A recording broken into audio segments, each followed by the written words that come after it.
call it in Ireland. But when she was growing up, she was always very quiet.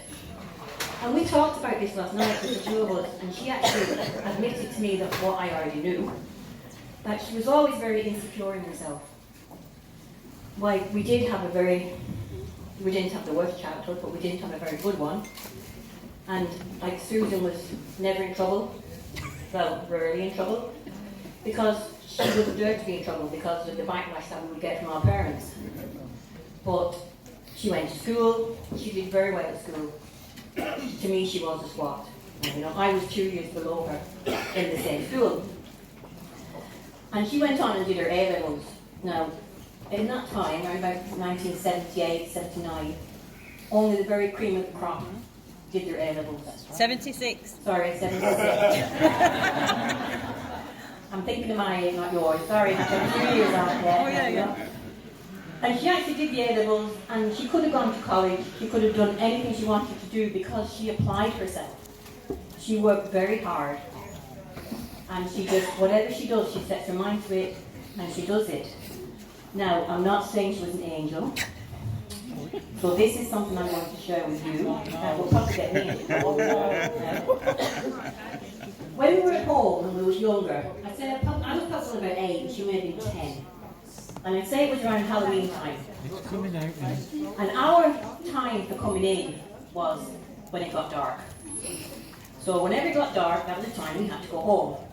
So Susan, in her glory, decided that we would play a trick on somebody. And she got another one of our friends, she knows what I'm going to say now, see? And we wrapped her up in bandages like a mummy. And we poured tomato ketchup over her. Sorry, Susan poured tomato ketchup. And then we sent her home to her mother's house.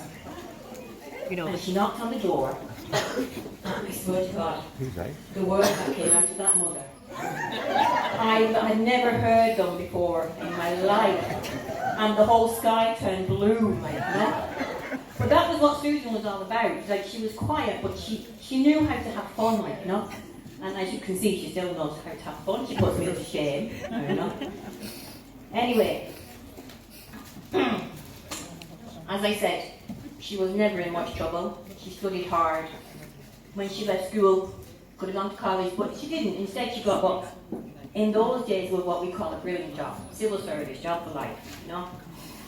Then, I actually don't remember her having many boyfriends because I left home when I was 15, went away. I don't think she had that many, to be honest. Not as many as me anyway. But then she met Mike. And Mike lived about maybe 20 metres, 30 metres down the road from us, which was very handy. And I think from the day that they met, they clicked. Just something in their lives clicked. Okay?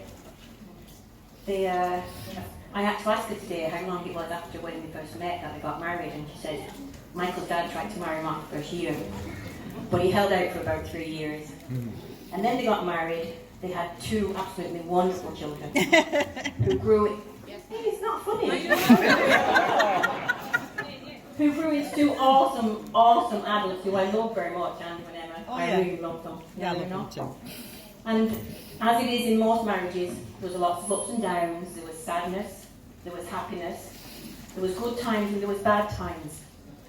But the 2 of them came through it, and that's what amazes me. And I always think, you know, how did my sister, who was such a swot at school, very quiet, I suppose because I was a rebel and she was kind of the total opposite, how did they get through it? And I thought about it, and I think it's because they talked to each other. They didn't just listen. And they didn't talk at each other. You know, they heard what they said. They didn't just, just waft it off. They respected and they cared. And they comforted each other throughout their whole lives so far, and I'm sure they're going to continue. And the biggest thing is that they loved each other. So no matter what life threw at them, there was bad things, I know there was bad things, but they came through it, and they came through it stronger. And I've seen them both grow as individuals and as a couple. They've just blossomed and they've grown. And I think now, I mean, I look at her now, you know, I don't have that much contact with Sue because I live in Ireland. I might come over maybe once a year, we might see each other once a year, once every 2 years. But I know by looking at her, and I'm sure you all know by watching her tonight, that one of the main things in their life, apart from me, and their children, of course, is their faith. Yeah. Now, I don't know much about her faith, I just know that she's very, very happy.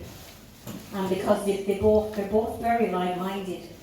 And I believe from the bottom of my heart that it's this faith that they have in their God and their Jesus that actually keeps them together. Amen. And bonds them so much. I want to do this. Yes, Pauline. Come on, Pauline. I'm nearly done. One more 2 sentences left. Hallelujah. I'm just so glad that they're so happy because I've seen them go through bad times Thank you, Pauline. and I've seen them now. So, sorry. Come on, That's sis. Prosecco, not me talking. Sorry. But Susan and Mike, they're just such a great couple. They do anything for you. They do anything for anybody. I mean, I came over one time and I was going through a hard time, so they let me stay for a while with them and they took care of me. And they know how to love people, and they know how to care people, and they know how to share their lives with people. And I think that's the main thing. So I was the first one to write this down. I had this written down about 10 o'clock this morning after watching Ireland lose in the World Cup. I said, so hopefully we will see them in another 40 years. That's 3 times. So Sue and Michael, congratulations now. Yeah.